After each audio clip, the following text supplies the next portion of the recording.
Hey everybody, Nick Espinoza, your chief security fanatic here, and today we are talking about data protection in the United States because the world, or rather citizens of countries, are learning that the USA isn't really a good place to store their personal data. Now, here's what's going on. I found this really interesting, and I think it's something that Americans just need to understand about our current framework of law regarding your privacy online. Now, this news is coming out of both the United Kingdom and Japan because the UK just signed its first new free trade agreement independent of the European Union, the EU, with Japan. Now, according to the Open Rights Group, or ORG, they're a privacy advocacy group. They believe that clauses in the UK-Japan trade agreement pose an existential threat to the data protection right of citizens of the United Kingdom. Now, this trade agreement, which was published in mid-October, was supposed to be essentially uncontroversial. It was negotiated in record time. There were very minor changes to the existing treaty that the UK had inherited from the EU with Japan. However, it contains new clauses which place, and I quote, the free flow of data between the UK and Japan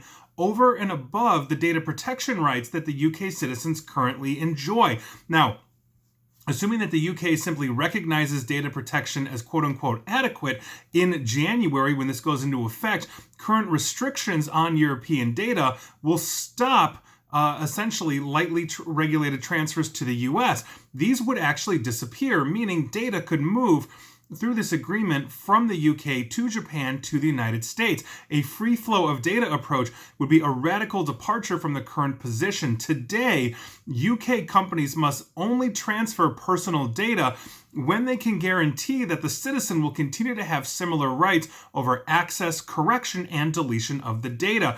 This is from the GDPR in the EU that gives the UK citizen, and obviously citizens of the EU, very stringent rights to their data, and that's enforced in trade agreements. Now that the UK has Brexited, they don't have that, and they are able to set up their own independent connections or trade agreements, which means they don't have the GDPR protection as a EU citizen anymore, citizens of the UK. Now, the UK-Japan agreement would force the UK to accept a lower data protection framework, including voluntary self-regulation, something that they currently don't do. This agreement, together with the decision for adequacy of data privacy, would create a quote-unquote gateway for a citizen's data to flow to other countries that also have a free flow of data agreement with Japan. So, in other words, this will permit UK data to be transferred to the United States without it kept under the umbrella of something like a GDPR. Once the data is exported from the UK to the United States via Japan under this agreement, basically the citizens in the UK, their privacy rights would actually be vastly reduced to what they enjoy right now.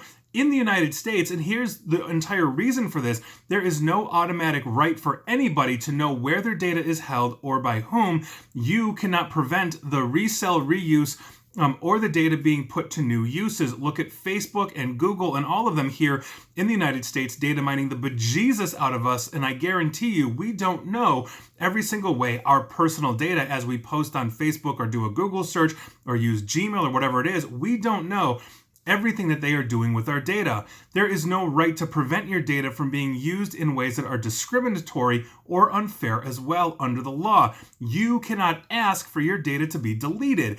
If it is lost, then there is no legal barrier to a third party from obtaining it and using it, and there is no simple recourse for you if your data is breached or sold. Now, states here in the United States are looking at basically creating their own GDPR. I point to California with the CCPA. I've been talking about that since essentially it came online at the beginning of this year. I've even been on network news talking about the CCPA and why we need that nationwide. But this is actually a really serious problem here, because as the world starts to adopt data security and privacy standards for their citizens, the United States will be left behind. And there is a huge disparity because we have a vast amount of infrastructure. All of the major tech companies that people are using around the globe, like Facebook, Google, and on, are sitting here in the United States, where these companies are very happy, let's put it that way, to have a much more free flow of data and much less regulation than the GDPR in Europe or what other countries around the globe have started to enact. So this really behooves us as a nation, especially when we are sitting here believing in our constitutional right to privacy, right against search and seizure, right against everything else, as we are putting our data online. Those U.S. constitutional amendments for our protection and our privacy should be extended, and quite frankly, they're not. We are signing end-user license agreements that are allowing us to just basically, or we're not reading rather, which is allowing these companies to do whatever they want. And now the UK, by virtue of Brexit and signing this agreement with Japan, may actually see that they are losing control of their privacy, something that they have enjoyed with the GDPR. And so this is actually going to be a really interesting test to see where this goes. It's going to be an actual very interesting test for the next Congress, the next Senate, and the next President of the United States when he assumes office in January to see if they tackle this. Obviously, countries have a whole bunch of different problems, issues that they need to focus with, but at the end of the day, the government is there ideally to serve the citizen and not the other way around, which means they should be looking out for our best interests, which means this should be on the radar for the next administration to get us the protections that, quite frankly, the entire world, every human on the planet deserves. And so that is some interesting news. People in the UK, if you were watching this, I'm sorry. Your data is probably going to be coming here in January, and looks like there's really nothing you can do about it. So the only thing I would do is make sure that your government does not consider adequacy between Japan and the UK as a good framework. Enforce that level of privacy you have, and quite frankly, it's a level of privacy I think we need here in the US as well. So that is your news of the day. I found that to be really interesting.